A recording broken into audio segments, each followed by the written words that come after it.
Anda sedang mendengar Shock Podcast. Shock. Selamat datang, selamat mendengar ke podcast Kerusi Goyang. Kerusi itu tidak selalunya kukuh, tidak selalunya utuh. Kadang-kadang ia bergoyang juga. Kerusi Goyang mengupas isu-isu semasa masyarakat supaya menjadi iktibar dan panduan untuk kita. Kerusi itu tetap bergoyang.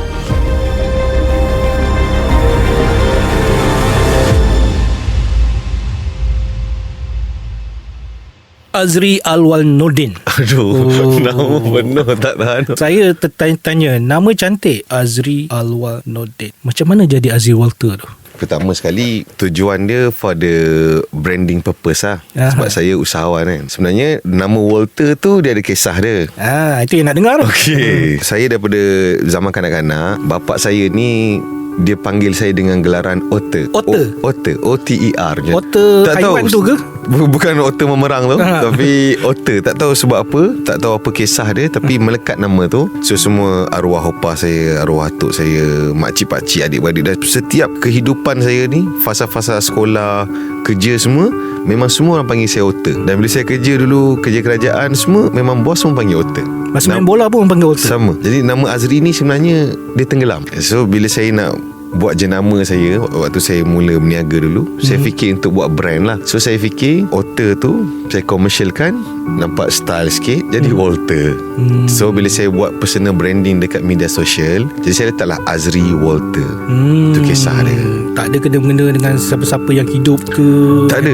Tak ada. Tak ada. Kau ada bintang filem dulu-dulu Walter ke? Tak ada, bukan. Tiba-tiba dia rasa minat dengan Walter ni. Ya, sebab saya rasa macam saya nak buat brand tu, tak tahu, saya walaupun saya dulu start bisnes, saya tak ada belajar ataupun kelas apa, bukan saya menidakkan ilmu apa, cuma waktu saya tu dia tak ada lagi sifu-sifu ni apa semua. Mungkin waktu tu sifu pun ramai kat universiti lagi. Jadi saya fikir secara logik lah, kalau saya nak buat jenama ni, saya terus positif, saya fikir mungkin boleh pergi global satu hari nanti.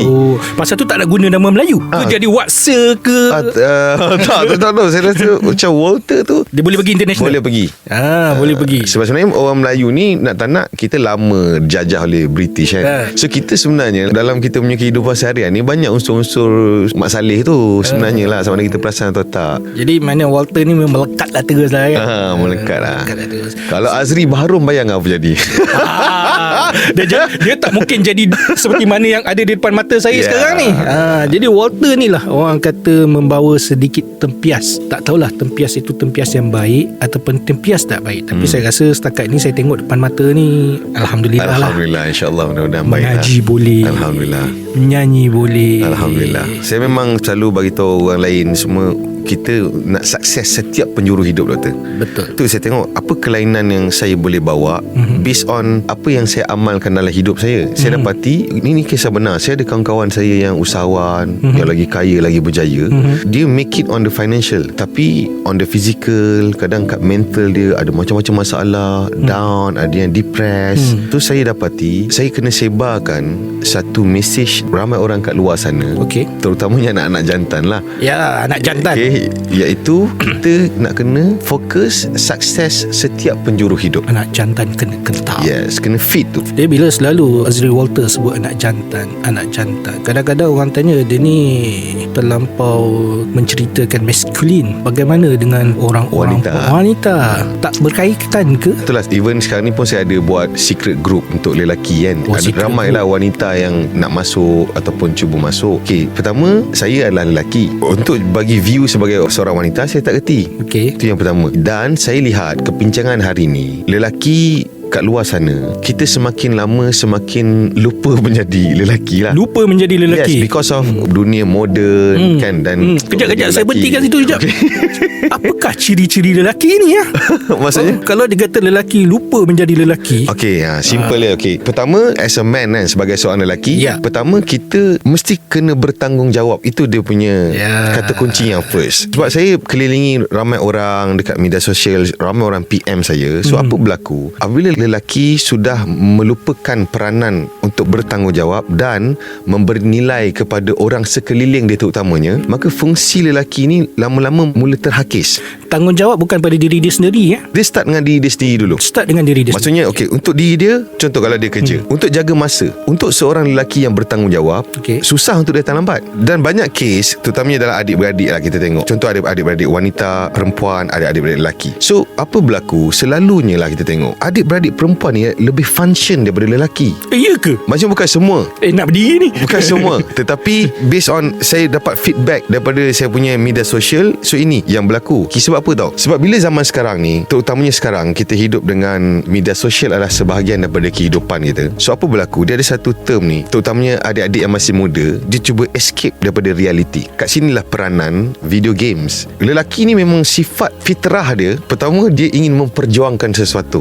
kedua ingin menawan sesuatu. Itu fitrah lelaki kan. So bila dia nak lalui hidup reality yang penuh dengan hyper kompetitif, so dia rasa dia tak boleh nak bersaing tu. So dia cuba distract mind dia, lari daripada reality untuk dia main video game. Tapi bang, orang lelaki ni kalau dia ada masalah, dia cari siapa bang? Orang lelaki, kalau dia ada masalah, macam katalah abang ada masalah, abang cerita dengan siapa? Dia simpan sendiri? Selalunya bagi saya lah, ada banyak part dalam hidup ni sebagai lelaki. Saya tak tahu orang lain lah. Okay, sebab kita semua lain-lain jenis, karakter lain-lain apa semua. Macam saya sepanjang hidup saya tak pernah satu pun cerita masalah kat mak saya. Sebagai lelaki, apa pun jadi dalam hidup saya daripada saya zaman kanak-kanak sampai sekarang, apa yang saya lalui, kalau mak saya tanya, tak pernah sekali pun saya cakap benda tak okey. Dia kena kental bang. Saya akan feed dalam mind dia, saya okey, semua okey, semua okey, semua okey je, supaya dia pun okey. Yes, sebab goal dia ialah, macam saya kan, mak bapak saya dah tua, jadi saya nak diorang punya hidup ni, dia dah tak ada pening pasal dunia. Diorang dah hasil 30 tahun 40 tahun besarkan kita. Jadi saya nak hidup diorang ni sekarang ni fokus untuk enjoy waktu tua mereka. Sebab saya ada ramai staff budak muda. Doktor bayangkan ada budak-budak lelaki yang kereta dia pancit pun dia call bapak dia, call mak dia. Bayangkan. Dia tak call Azri ya. Kalau dia call saya nyak dia cukup lah. Dia kena lenyak dulu macam tu lah konsep. So dia kena belajar bertanggungjawab, deal with it like a real man. Deal with real man. Yes, like a real man. Lalui hidup ni sebagai seorang lelaki. Jadi kita pergi fokus sikit tentang subjek kita. Yang hari ni kita nak cerita pasal generasi Z ni. Dia tak kentak, dia tak pernah kena lanyak, dia tak pernah kena jadi lunyai.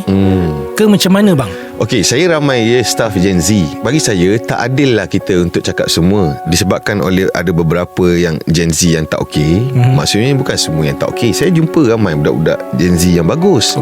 Kan? Cuma bagi saya, bang, sebelum tu abang generasi apa bang? Saya Gen Z, sebab tu saya faham.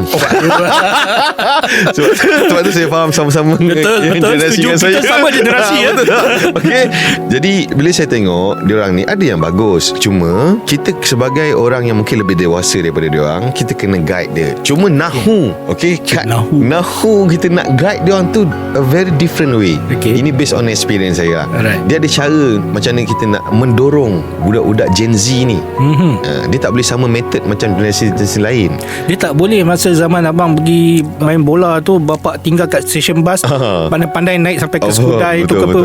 Tak boleh Boleh lah, mungkin boleh. Sebab tu bagi saya parenting main peranan. Okey, sebab tu kalau kita tengok Gen Z ni, parents mereka ni kebanyakannya membesarkan dia dalam keadaan dia dah ada banyak exposure, ada banyak knowledge, exposure. Dan kebetulan waktu tu hidup ni dia dah start ada banyak benda-benda yang mudah, easy time. So jadi secara teknikal dia, parenting waktu Gen Z ni membesar pun dia tak sama kaedah macam mana kita dibesarkan. So ini antara perkara-perkara lah. Saya ada satu teori bang. Kalau teori saya tak betul ni, kita bincang lah, tengok macam mana. Orang kata kehidupan ni, kalau kita bermula dengan kesusahan, kita nak generasi kita selepas ini senang.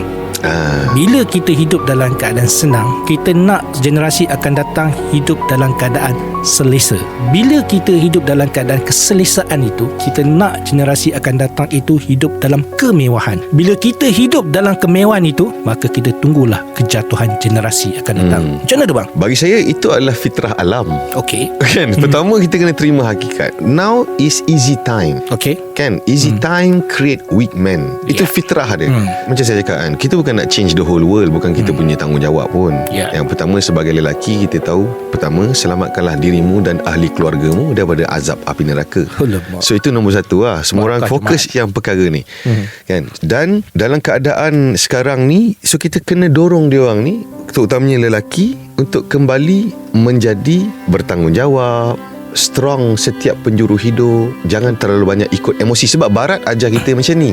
Okey. Barat masukkan elemen bahawa it's okay untuk lelaki selalu ikut perasaan. Iya ke? Yes, ini ideologi yang datang daripada Barat, sama ada daripada filem, daripada media sosial, influencer dan sebagainya. Bagi saya, sebagai lelaki, kita ada perasaan. Cuma beza kita dengan wanita, lelaki mesti ada kebolehan dan kemampuan mengawal dan mengurus emosi. Okay, sebab dia akan jadi captain of the ship. Dia akan lead golongan wanita, anak-anak. So dia always kena boleh mengurus kemampuan emosi dia. Jadi masalah utama sekarang ialah bagaimana kita mengawal dan mengurus emosi. Yeah. Betul, setuju? Yes, betul. Okay. Tetapi kita tidak pernah ada sekolah untuk mengajar benda tu.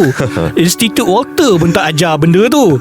Kan? Jadi macam mana kita nak pick up benda tu from the street? Ini saya punya pandangan lah, boleh jadi salah. Okay? Bagi saya, pertama, sistem pendidikan yang ada sekarang ni, mungkin ada banyak benda yang mungkin dah tak boleh cope dengan keadaan sekarang. Pertama, dalam keadaan moden ekonomi. Okay? Kedua, dari segi sosial dia. So silibus-silibus yang ada ni mungkin dia tak jive dengan keadaan. Contoh, kadang-kadang silibus dia belajar 5 tahun sebelum.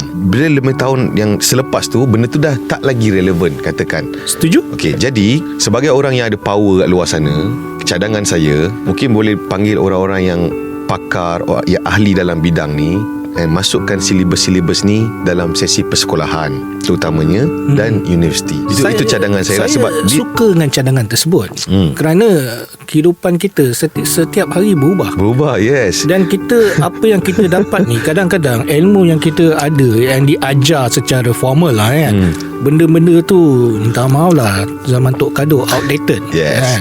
Doktor setuju lah. Saya setuju. Sebab ada orang dia tak setuju dengan saya. Saya cakap macam ni, tapi saya bukan orang jenis komplain, doktor. Contoh, ada orang kat luar sana yang mana dia baru baca buku Robert Kiyosaki 3 muka surat. Alamak. Lepas tu dia marah orang lain lah pasal sistem pendidikan lah, apa benda semua. Macam saya tak komplain. Saya solution je. Saya buka kolej saya sendiri. Kan? Okey, macam mana ada banyak silibus yang ada dekat universiti sekarang ni, dia dah tak relevan dengan keadaan moden ekonomi. Let's say saya pernah meeting dengan satu pihak daripada sebuah IPTA, belajar entrepreneurship. Saya tanya dia, okey, korang ada tak belajar pasal digital marketing, macam mana nak buat konten apa semua? Dia kata ada basic dia. Okey, cara dia ajar apa tahu? Apakah itu Facebook? Teori. Apakah itu TikTok? Betul. Tapi how tu tak ada.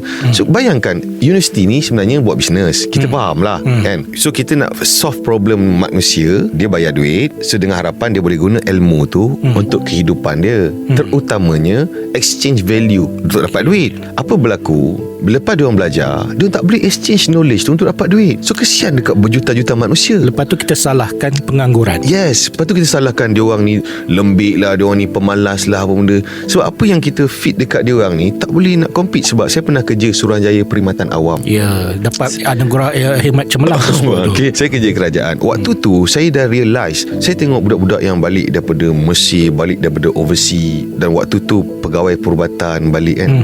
Dia orang balik, tetapi jawatan kosong yang ada sekarang tu katakanlah 5-10, tapi yang compete berjuta-juta manusia. Jadi saya boleh katakan generasi akan datang ni semua adalah spoon feed. Dia kena diberi baru boleh nak bergerak ke macam mana tuan? Ya, sebab kita banyak template. So sebab tu saya selalu share kat diorang, dalam hidup ni, pertama dia punya tunjang dia kena jadi bertanggungjawab. Maksudnya apa-apa kita buat dalam hidup ni, kita always kena tanya, why should I? Bukan kita ikut orang. Jadi, contoh beli rumah, beli kereta, sebab apa dia beli? Orang suruh beli. Template dia kena ada, kaedah yang mak dia ajar. Faham tak? Tapi sedangkan ini adalah zaman moden, keadaan dah tak sama. Mungkin kalau dia sewa better daripada dia beli, dengan keadaan financial dia katakanlah. Okay, so ada banyaklah benda yang dia boleh fikir, tapi disebabkan template, copy paste, so ini yang jadi pening. Tapi abang tak rasa ke ini adalah disebabkan oleh budaya kita?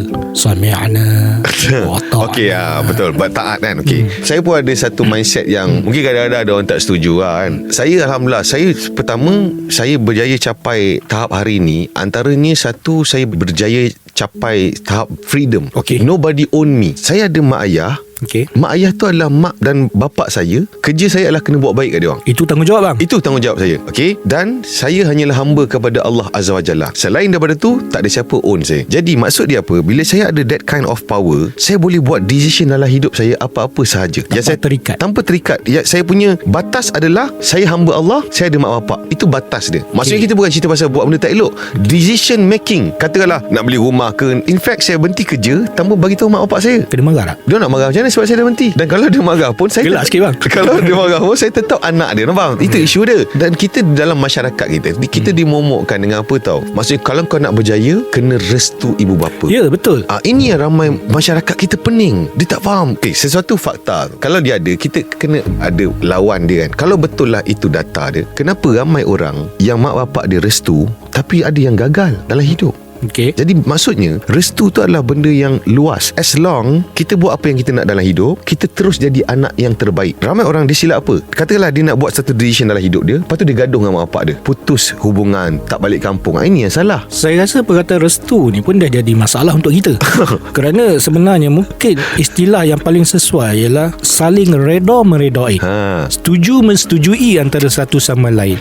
Maksudnya kebebasan itu harus ada. Betul, template ada, framework ada. Dulu begitu keadaannya. Tetapi sebagai orang yang, yalah, kita generasi Z kan ni kan. So kita kena tahu bahawasanya kita pun, suasana kita tidak sama seperti dahulu. Yes. Bang, dulu orang tak minum kopi macam ni bang. Dulu orang minum daripada tin susu tersebut, dituang, tak tahulah pernah mengalami zaman tersebut, yang diikat daripada tin susu tersebut, letak kopi dalam tu, dan kita junjung benda itu, nama junjungnya tu. Tapi sekarang tak ada dah bang. Tapi adakah disebabkan oleh konsep kita kena template tersebut, kena mendengar cakap orang tua tu, adakah itu yang kita kena bawa selama-lamanya? Saya rasa itu yang konsep abang cuba katakan. Kita tetap minum kopi, tak berubah. Kopi tetap ada, caranya berbeza. Setuju tak? Betul, setuju. Itu konsep dia uruf tu. Uruf, aduh. Keadaan semasa tu, kita kena tengok, menilai sesuatu tu ikut keadaan semasa. Contohlah sebab tu bila seseorang nak buat satu decision, dia kena tanya untuk apa dia buat. Why should I? Contoh, saya bagi contoh. Ramai orang kat luar sana, pertama, mind dia ni being controlled by others. Jadi disebabkan banyak benda orang bagi tahu, maksudnya kat sekolah pun kena ikut macam ni. Jadi ruang-ruang berfikir tu kurang. Skill untuk berfikir tu ramai orang tak perasan. Saya bagi contoh even sampai sekarang, dan saya ada banyak kejadian dekat jalan raya, saya nyari-nyari accident ke apa. So bila saya tengok, so ada orang duduk seorang-seorang dalam kereta pakai mask 2 lapis. Saya pergi gym, ada orang main gym pakai mask 2 lapis. Bila orang dia tak fikir, why should I? Kenapa aku buat benda ni? So itu yang akan jadi. Saya bagi contoh, saya nak ulas tentang media sosial. Kita tengok dalam masyarakat saya antara lelaki yang macam tradisional sikit. Oh iya ke? Sebab dalam masyarakat kita, dunia media sosial yang Gen Z macam saya, dia ada template tau. Siapa jadi founder, siapa sukses dalam hidup, dia automatik akan portray dia punya life dia sebagai seorang lelaki yang menghargai isteri dia. Am I right? Dia optik bang, optik yes, dia kena ada. Dia akan buat surprise kat isteri dia, buat video. Jadi orang yang tak faham, dia akan faham apa tau, inilah maksud bahagia. Bayangkan Kak Rohani, suami dia bawa lori, sedangkan suami dia memang function, bagi nafkah, tempat tinggal, semua dah okey. Disebabkan dia tengok orang tu buat dekat bini dia, dia jadi pening. Dia nak laki dia buat macam tu. Nampak? So ini saya cakap, kenapa orang tu buat? Sebab tu kita tahu. Dan orang biasa, katakanlah dulu asalnya selebriti, bila dapat baby dekat hospital, dia umumkan berat dia berapa, jaundice ke tidak, minyak UI dan sebagainya lah. Bang, Elan tak dibayar lah. Okay, sebab apa? Sebab dia being paid for that. Dia kena promote, katalah hospital sponsor dia. Tiba-tiba orang awam datang, dia pun nak bagi tahu juga. Faham tak? Sebab apa? Dia tak faham kenapa orang tu buat. Dia tak pernah tanya diri dia why. Why should I? Saya tak cakap salah ke tak. Dia why should I? Okay, bayangkan So bila kita cakap tadi, dia ada satu template. So apa berlaku? Orang tak faham. Founder ni tadi, katakanlah dia jual produk kosmetik, dia punya game adalah untuk menunjukkan benda-benda bersifat emosi. Sebab dia jual kosmetik. Bila kita tunjuk emosi, siapa akan tertarik? Wanita. Yang mana akan jadi agent, yang mana akan jadi pembeli. So that's the game. Orang-orang awam yang tak ada keperluan untuk main game ni, untuk apa buat benda-benda tu? Dah dipaksa lelaki dia pergi ambil gambar, pula video, pergi farm fresh lah, apa, bentang tikar, mengkuang apa semua. Jadi pening. In fact, jadi pergaduhan dalam kehidupan setiap hari. Tapi kalau seorang saja faham why tu bang, yang seorang lagi tak faham why tu, macam mana kita nak buat? Sebab tu berbalik kepada kita punya yang first tadi, lelaki kena kembali menjadi lelaki. Dia mesti always kena gain new knowledge. Dia keluar, dapat knowledge baru, balik, dia educate isteri dia. Itu tanggungjawab lelaki. Dia educate, dia didik, dia tunjuk kenapa. Berapa ramai hari ni lelaki yang sit down dengan family dia, dia tunjuk contoh ada orang buat konten, dia panggil bini dengan anak, okay, kita belajar ini, kenapa orang ni buat macam ni. Berapa ramai orang buat macam tu? Sebab media sosial ni a part of kita punya life. Kalau orang tu tak ada skill tengok media sosial, hidup dia confirm pening ni. Saya berani jamin. Dan kebanyakan kebanaan yang berlaku dalam hidup kita hari ni, masyarakat latest hari ni, sebab apa tahu? Sebab dia tak ada skill untuk menilai konten kat media sosial. Saya nak cerita pengalaman saya sikit, boleh bang? Boleh, Sila. Yalah, kerja kita interview orang kan. Jangan orang interview kita sudah. So founder seorang ni cukup popular. Dia memang rapat juga dengan saya. Saya pernah tanya dia, bang, kenapa buat konten gila-gila ni bang? Konten ni saya rasa macam bagi saya jijik bang. Dia punya jawapan ni mudah je. Dia kata, Zah, kau beli tak produk aku? Alamak, soalan sensitif nak jawab kawan ni kan. Saya jawab ikhlas lah bang, saya tak beli. Kerana kau tak belilah konten aku macam tu. Saya kata saya tak faham bang. Orang-orang macam kau tak akan beli aku punya produk. Aku punya produk ni untuk level-level tertentu sahaja. Jadi konten yang aku buat ini adalah sesuai untuk dia orang. Engkau tak akan faham konten aku. Tapi orang yang golongan-golongan yang membeli ni, dia akan faham. Jadi masalah generasi sekarang ni bang, konten pun dia tak tahu. Nak buat konten apatah lagi. Dan meniru konten tanpa sebab pun satu hal juga. Macam mana tu bang? Okay, persoalan dia sekarang ni, untuk orang-orang yang ada power kat luar sana, adakah dia aware benda ni? Dan adakah gerakan-gerakan untuk educate, terutama generasi muda kat sekolah ke kat ni pasal dunia ni? Tak ada. Itu saya cakap, Gen Z ni bukan salah dia orang lost. Sampai konten pukul orang pun jadi bang. Bangga. Macam-macam. Dan bukan senang jadi lelaki. Untuk saya tuan, saya buat konten ni almost 10 tahun. Lately ni baru okay. Saya macam-macam cara saya buat untuk sampai hari ni. Okay? Langgar tembok dah. Langgar tembok habis semua. Lelaki macam saya, macam kita ni susah. Tapi kalau wanita senang. Faham tak? Macam mana tu? Wanita tu advantage dia. Wajah dia, pembawaan dia confirm dia akan dapat attraction. Sebab tu bagi saya, jadi lelaki bukan senang. Dia memang banyak perjuangan. Dia punya effort. Contohlah, kalau dekat shopping mall kita biasa kan, tengok turun escalator, ada salesman kan kat bawah, nak pitching kita kad kredit lah apa benda kan. Kalau lelaki yang panggil, okay, selalunya kita sampai level, ada orang sampai tahap nak patah balik daripada escalator tu. Tapi bayangkan kalau ada amoy pakai skirt ngam-ngam lutut, okay, yang lelaki kat atas tu tak sabar nak turun. Dia lebih laju daripada escalator tu. Nampak beza dia? Betul. Okay. Jadi kita nak cerita ni sebenarnya, jantina juga memain peranan. Jadi kalau kita ni rasa kita handsome ni pun belum tentu tuan. Belum tentu lagi. Orang handsome, tetap kata muka pecah rumah agak bang. Handsome belum tentu survive. Handsome tak boleh beli S26, tak boleh beli Mami Poco apa semua, tak boleh. Saya ingat konten bang tu, pujian tak boleh bawa ke bank untuk bayar loan. Tak boleh. Tak jadi Sebab kena ada banyak. Dan bagi saya, sebab kenapa saya promote untuk kita jadi lelaki sukses setiap penjuru hidup ni kan, wanita dia memang looking for men kan, lelaki yang boleh lead dia. Kalau istilahnya wanita yang tu sebenarnya syirona, dia cari imam. Yang siapa boleh lead aku? Wanita ni memang fitrah dia suka dipimpini. Okay? Dia pimpin tangan tak boleh. So kalau lelaki tidak memainkan peranan, itu yang jadi pening. Jadi generasi Z ni, bagi saya lah, saya lihat mereka ni perlu kepada satu perubahan paradigma, anjakan baru.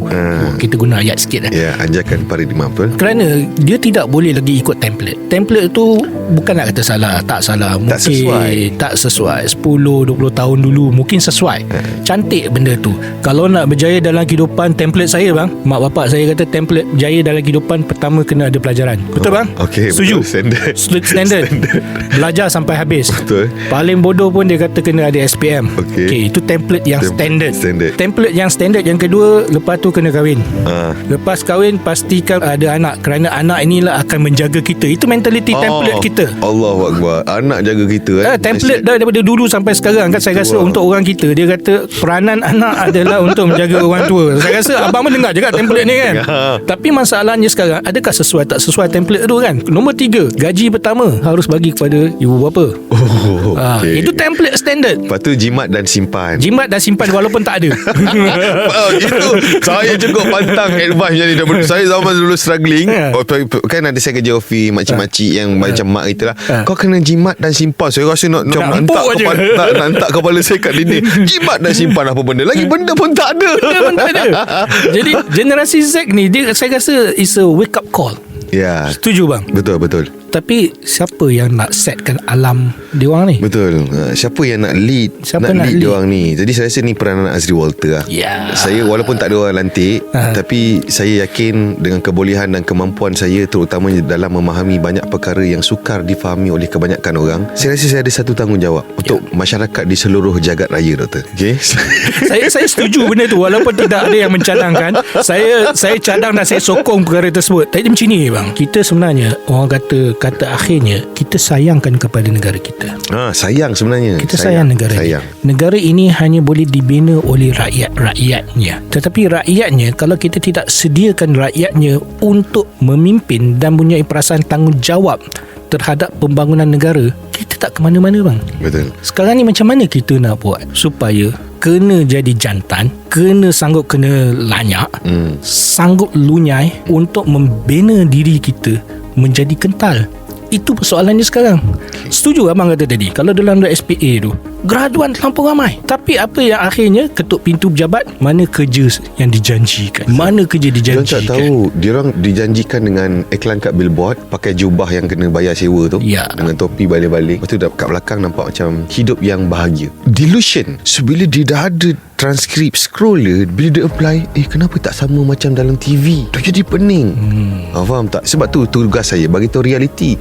Ada adik-adik masuk live saya, konten saya kan, bang, saya belajar tak apa, minat saya belajar kat universiti apa. Saya kat dia, kalau kau CGPA 1.9, 2.1, kau berhenti on the spot, tak ada tempat untuk kau kena tahu. Yang lain anugerah dekan, flat kat luar sana pun struggling. Kau berhenti on the spot. Don't waste your time, don't waste your money. Tak, risiko begini, kadang-kadang kita cakap memang orang marah, tapi risiko yang begini, berapa ramai yang sanggup ambil untuk generasi yang sekarang ni? Generasi ini perlu pandai mengambil risiko, menilai risiko dan mencari solusi. Itu yang saya suka panggil dengan Azri ni, pasal akhirnya dia ada solusi. Yes. So solusi terhadap manusia sekarang ni, kadang-kadang kita tak berani nak ambil walaupun kita tahu jawapan dia betul. Macam mana tu? Pertama, dalam bab kerjaya lah, terutama Gen Z kan, dan parent juga main peranan benda ni. Pertama, parents kena faham ini adalah modern economy.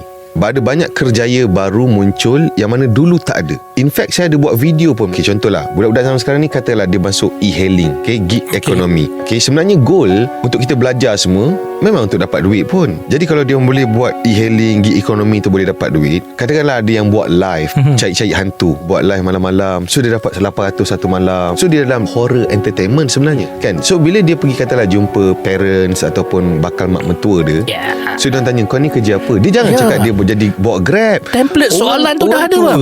Akan nampak, bawa Grab kesiannya panas-panas. Contoh kan, macam saya jual barang tepi jalan tu kan, kesiannya ini. Dia tak tahu income kita 10 kali ganda daripada orang pakai baju kemeja. Kejap, saya kadang-kadang tertanya juga, abang jual Promax, kalau sekarang jual Promax macam mana bang? Okay. Sorry bang, sorry. Kamu tak ada kan. Yang buat gig economy ni sebenarnya dia dalam industri transportation. Betul tak? Nama dia transportation. Cuma sekarang ni dia boleh buat sendiri. Orang yang katalah dia buat konten horror, katakanlah cek-cek hantu ke, buat konten kat YouTube, ada benda-benda seram, dia sebenarnya dalam entertainment tapi dalam horror. Macam tu lah. Sama macam kat luar sana kerjaya-kerjaya yang ada. Jadi sebenarnya kita kena faham modern economy ni ada banyak kerjaya baru muncul. Semua orang kena terima hakikat, baik yang Gen Z ataupun parents. Saya pernah buat survey dekat saya punya live, kat saya punya video. Siapa hari ni yang dia belajar benda lain, kerja benda lain? Majority kan. Itu adalah satu data yang kita kena faham bahawa dunia ni banyak ketika tak berpihak kepada kita. So daripada kita menangis sugul, lebih baik kita fokus on the solution. At least kita do something untuk make money, teruskan hidup. Berani untuk berubah. Berapa ramai di antara kita yang berani untuk berubah? Itu menjadi satu persoalan. Untuk generasi Z sekarang ni pun, saya rasa dia bukan tak berani nak berubah bang. Dia takut pada stigma masyarakat. Sekarang kita hidup dengan judgmental environment, toxic environment. Semua akan judge kita every day. Kau kena macam ni, kau kena macam tu, semua orang akan set. Terutamanya bila pergi kenduri. Kau dah ada anak seorang, bila nak tambah lagi? Faham? Sebab tu saya jarang pergi kenduri. Kenduri Katan pun tak pergi kan? Majlis berkatan apa semua. Bukan saya sebab saya sombong, tapi saya memang tak boleh pergi tempat ramai-ramai ramai orang. Jadi saya pening kepala dan sebagainya. Jadi Alhamdulillah Allah selamatkan saya daripada perkara-perkara macam ni. Jadi kalau saya nak silaturahim tu, saya direct je dengan orang tu. So this kind of conversation sebenarnya yang membuatkan generasi kita ni pening dan stres. Orang suka judge dia kan. Judge ke ni lah, kau kena macam ni lah, kau kena macam tu lah, kau kena macam ni, kau buat salah, kau kena beli rumah. Jadi dia pening. Mana satu yang betul ni? Betul. Jadi rules dia, apa-apa kita percaya dalam hidup, kita buat decision, kita buat dan kita ambil risiko. Betul bang. Tapi akhirnya kalau risiko yang kita ambil itu tergadah, akhirnya orang akan kata I told you so. Betul lah. Orang akan cakap apa, oh kan aku dah cakap. So what? Kan kalau aku fail pun, itu aku belajar benda baru, experience dalam hidup aku. Saya tahu orang semua akan tak sabar nak tunggu nak cakap apa tahu. Kan dah cakap. Nampak tak? Dengan gaya-gaya tangan dengan tu. Inilah benda dalam masyarakat kita yang tak tahulah, saya geram kat benda macam ni. Kan dia tak sabar nak cakap, kan dah cakap macam tu. Jadi kita kena abai kelam benda tu bang. Abai, kena train. Sebab tu saya cakap, sebagai orang yang hidup zaman ni, kita memang kena fit banyak perkara. 4 perkara saya percaya kena fit. Pertama, kita kena spiritually fit. Kedua, kita kena fit kita punya physical. Ketiga, fit kita punya mental. Keempat, fit kita punya finansial.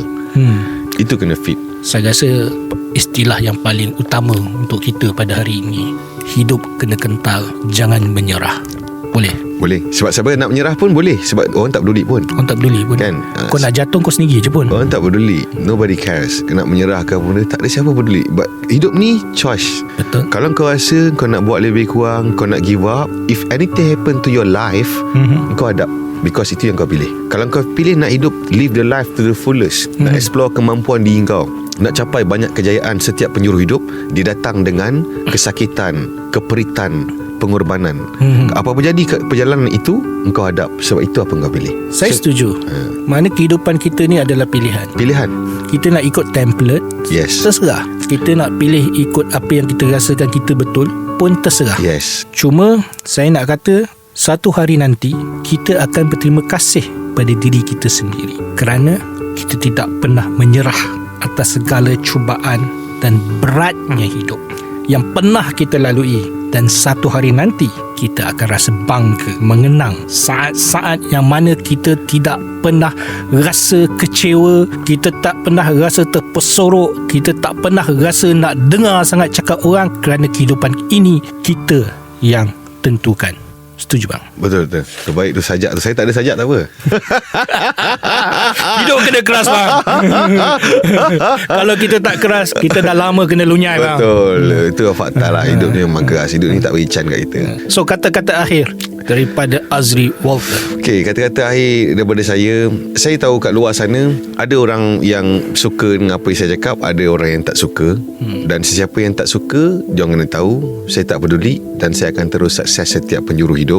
Dan sama ada kita suka atau tak, semua orang kena get ready. Hidup ni semakin lama dia hyper competitive, persaingan yang sangat dahsyat. Semua sudut, kau student, kau makan gaji, kau jadi dalam masyarakat, kau benda memang penuh dengan persaingan. Jadi semua orang kena ready, dia punya mental dan physical, dan kena ada plan dan strategi bagaimana untuk melalui hidup ni. Ramai orang kenapa hidup dia tak jadi apa-apa, dan ramai orang judge orang macam ni orang gagal. Saya tak setuju. Dia bukan orang gagal, sebab dia orang adalah orang-orang yang berjaya, iaitu berjaya menjadi sesuatu yang dia nak, iaitu tak tahu nak jadi apa. Macam mana kita nak harapkan hidup kita berubah sedangkan kita tak ada plan, baik dunia baik akhirat. Dunia kita, apa plan kita untuk survive dunia ni? Financial, kerjaya, emosi, apa plan, apa strategi, apa knowledge baru aku nak kena tahu. Sama macam akhirat, apa kita punya plan untuk mati masuk syurga, apa kita nak buat, jangan buat. So semua kena ada plan dan strategi. Tak ada plan, tak ada. jadi. Gagal merancang, jadi gagal lah segala-galanya kan? Jadi sama-sama juga saya merasakan seperti selalu orang bercerita tentang air mineral. Kita ni kena pandai meletakkan diri kita ke tempat yang paling sesuai. Kalau Azri Walter meletakkan dirinya di tempat yang lain, mungkin orang tak kenal dia dan tidak hormat dia. Air mineral kalau jual kat kedai biasa, kedai mamak tu harga dia RM1 je bang. Kita pergi up sikit, kedai yang ada fast food naik lagi RM1.50, RM2. Tapi kalau air mineral tu kita jual dia di atas kapal terbang RM5-6, benda sama aja. Tapi kita kena pandai meletakkan diri kita di situasi di mana orang kenal, menghargai diri kita. Orang tak hargai diri kita, kita ni tak ada nilai apa-apa bang. Kita ni hampas jadinya. Jadi kita naklah tahu meletakkan diri dalam tempat yang sesuai, dan jangan kita merendahkan diri kita. Generasi Z ni bangkit, dia kena bangkit. Ya. Bangkit sesuai dengan zaman, bangkit dan meletakkan dirinya sesuai dengan keadaannya. Tak boleh lagi terperusuk dan menunggu template untuk diri anda. Ya. Setuju? Kata kunci dia kena tambah nilai. Tambah nilai. Tambah nilai, cara dia tambah ilmu baru, bergaul dengan orang-orang baru, orang-orang yang positif. Dikelilingi oleh orang-orang positif. Ya. Terima kasih banyak Azli Walter. Satu Baik, terima kasih. diskusi yang cukup menarik. Kita bercerita tentang generasi kita, iaitu generasi Z. Yang kita mengharapkan generasi Z Sebab ini kita faham kan. Ya, kita Sebab faham. Hanya orang-orang yang berada dalam generasi tersebut je faham tentang situasinya. Dan kita nakkan negara ini menjadi sebuah negara yang jitu utuh. Jadi generasi Z bangkit demi negara. hanya sampai lo nyai. Ya.